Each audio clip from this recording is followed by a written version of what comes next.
ইন্নাল হামদালিল্লাহ। আল্লাহ পাকের সম্মানিত বান্দাগণ, নবীজি সাল্লাল্লাহু আলাইহি ওয়াসাল্লামের প্রিয় উম্মতগণ, নবীজি সাল্লাল্লাহু আলাইহি ওয়াসাল্লামের সঙ্গে হযরত খাদিজা রাদিয়াল্লাহু তাআলা আনহার বিবাহ।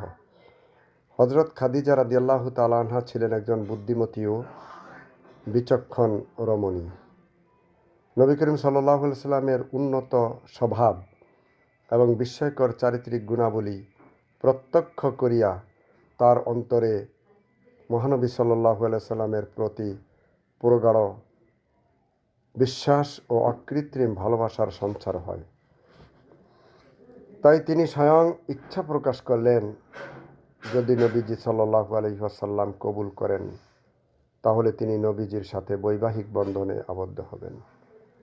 হযরত রাসূল মকবুল সাল্লাল্লাহু আলাইহি ওয়াসাল্লামের বয়স যখন 21 বছর, তখন হযরত খাদিজা রাদিয়াল্লাহু তাআলা আনহার সাথে নবীজির বিবাহ হয়।